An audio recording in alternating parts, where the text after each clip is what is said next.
All right, let's talk about dreams. You know, the really weird ones. The ones you wake up from and just think, what on earth was that about? Well, we're going to dive into a new theory that might just have the answer. It helps explain why our dreams get so bizarre and why the emotions feel so, well, all over the place. Yeah, that feeling right there. You've definitely had one of these dreams, right? Where the story seems to be about one thing, say you're at the beach, but for some reason you feel this deep sense of dread. It's like your emotions are on a totally different roller coaster than the dream itself. So what's going on there? That's the puzzle we're tackling today. So, let's get into the puzzle of our dreams. Here's the core of it, the big conflict. A dream can have a pretty consistent story, right? But while that story is unfolding, your feelings can just flip from one extreme to the total opposite. It's confusing. Okay, to make this super clear, let's look at a real dream somebody had. Picture this, they're back at their old job. But they're not really in it. They're not involved. In fact, they're stuck waiting outside. And in the end, they have to figure out how to get home all by themselves. You can feel that theme starting to bubble up, can't you? Yeah, it's a feeling of neglect, no question. But here's the twist, the paradox we've been talking about. Inside that one single theme of neglect, the dreamer's feelings swing from frustration all the way to resignation. How is that possible? Well, the answer comes from a fascinating new theory, the Brain Kinematics Model. And trust me, it's a total game changer for understanding this stuff. So, what is the dream's emotional engine? The very first piece of this puzzle, according to this new model, is figuring out what's actually driving the whole thing. The theory says it's not just a random mess of thoughts from your day. Nope, it's a single, powerful emotional engine that's running the show. And this engine has a name, the governing emotion. I love this idea. Think of it like the director of your own personal dream movie.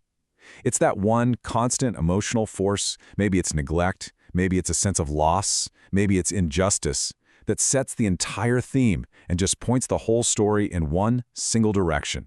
Okay, but hold on. You're probably thinking, wait a minute. The thing that made me feel neglected happened like weeks ago. Why am I dreaming about it now? And that is such a key question. Because you're right, the dream doesn't always pop up the very next night. And here's why. Think of an emotional memory like a battery that needs charging. You have one event, and boom, it adds some emotional charge to a memory.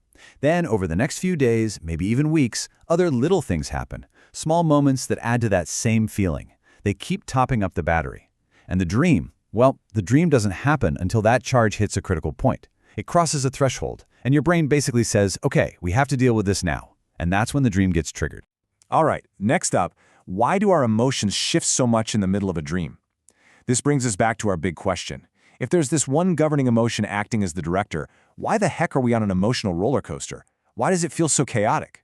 Here's the really cool part of the theory. That main emotion, that big, governing emotion, it's not some solid, unbreakable block. Instead, as the dream kicks off, it shatters. It breaks apart into all these little fragments, these smaller emotional pieces. And each piece has its own unique flavor, but they're all still part of that original feeling. Let's jump back to that workplace dream to see this in action. Okay, so the governing emotion, the director of this movie, is neglect. And the main theme, the main scene, is the perfect picture of that, being physically left out, literally stuck outside the building. And this is where you see the fragmentation.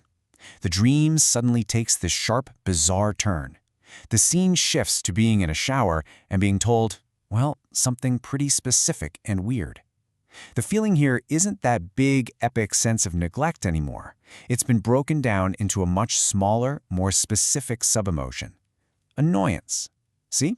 It's a tiny, strange piece of that bigger theme. And then the dream wraps up with yet another emotional fragment. This time it's resignation. The dreamer's final thought is just, I'm not going back there tomorrow. So you can see how it works, these totally different feelings, frustration, annoyance, resignation. They're all just little waves breaking on the shore of the same big ocean of neglect. Okay, so now we're seeing dreams as what-if simulations. The emotional shifts are starting to make a little more sense now, right? But what about what we do in our dreams? I mean, why do we sometimes act in ways we would never consider in our waking lives? It's because your brain isn't just hitting replay on a memory. It's actively running a simulation. The whole point is to figure out the best possible way to resolve that emotional tension. And that path to feeling better, it's almost never a straight line. It's zigzags. Your brain is literally testing out all these different routes to see which one brings the most relief. And one of the craziest, most interesting ways it does this is by testing the exact opposite of what you did in real life. So for example, let's say in reality, when you felt left out, you were passive. You just stood there, stayed quiet, and felt awful. In your dream, your brain runs a what if. What if you were aggressive? What if you confronted them and demanded to be included? It's testing that opposite path to see if it would have worked out better emotionally. Okay, so how does your dream actually find its ending? Let's recap. Our brain is shattering emotions into pieces. It's running these wild zigzag simulations. It's even testing out opposite behaviors. I mean, with all that seeming chaos, how does it ever stitch together a story that actually makes sense, one with a beginning, a middle, and an end? Well, it seems to happen in about 3 stages. First, you've got the driving force. That's our governing emotion, always pulling in one direction. Then you have the winding road. That's all those zigzag tests, exploring every possible scenario. And then finally, the brain commits. It makes a decision. It locks in on one single fixed pathway to follow for the rest of the dream. So what makes it choose that path and not another? It's definitely not random. Your brain is weighing a bunch of factors. It's asking, okay, what's worked for us in the past to solve this feeling? Which memories are the easiest to access right now? But out of all those considerations, there is one master rule, one boss principle that guides the final decision. And that master rule is called the continuity principle. Seriously, you can think of it as the ultimate boss of the dream. It's the force that steps in and makes sure all those fragmented scenes, all those zigzag paths, stay connected to the main plot. It's the glue that holds it all together, ensuring that every weird scene and every emotional flip is actually serving one single purpose, resolving that main governing emotion. So when you put all of this together, that weirdness we started with kind of just disappears. Dreams aren't just random static from your brain. They're not just meaningless replays. According to this model, they are incredibly structured, complex simulations, and they're built for a very specific job, to solve our unresolved emotional problems while we sleep.